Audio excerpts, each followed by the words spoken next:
ભારત સરકારે નવી અને એડવાન્સ્ડ પેન સિસ્ટમને લઈને રજૂઆત કરી હતી। કેન્દ્રીય મંત્રી અશ્વિની વૈષ્ણવે આ અંગે જાહેરાત પણ કરી હતી। આ પ્રોજેક્ટની લીલી ઝંડી આપી દેવામાં આવી છે, જેનું નામ રાખવામાં આવ્યું છે પેન 2.0। નમસ્કાર, સંદેશ ન્યૂઝના ડિજિટલ પ્લેટફોર્મમાં આપનું સ્વાગત છે અને હું છું આપની સાથે માલવી। હવે તમને સવાલ એ થતો હશે કે આ નવું પેન કાર્ડ કાઢવાની શું જરૂર હતી, આમાં કયા પ્રકારની ફેસિલિટીઝ મળશે અને જૂના કરતાં આ પેન 2.0 કઈ રીતે અલગ હશે। આ તમામ સવાલોના જવાબ આ વિડીયોની અંદર તમને મળી જશે। આ સાથે જ આ જે પ્રોજેક્ટ છે તેની પાછળ કેન્દ્ર સરકારે 1435 કરોડ રૂપિયાનું આયોજન કરી રહી છે, એટલા પૈસા ખર્ચવામાં આવશે।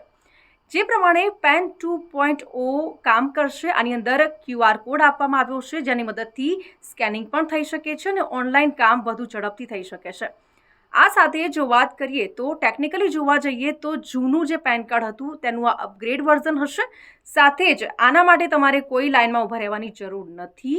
આ જે પેન કાર્ડ છે તે જૂના પેન કાર્ડની અંદર જ અપગ્રેડ થશે, કોઈ પણ ખર્ચ વિના, એટલે એક્સ્ટ્રા પૈસા વગર આ કાર્ડ અપગ્રેડ થઈ શકશે। આ સૌથી મહત્વની વાત છે।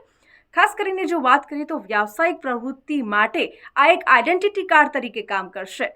આ સાથે જો વાત કરીએ તો જે પ્રમાણે આ પેન 2.0 સંપૂર્ણપણે ડિજિટલ હશે।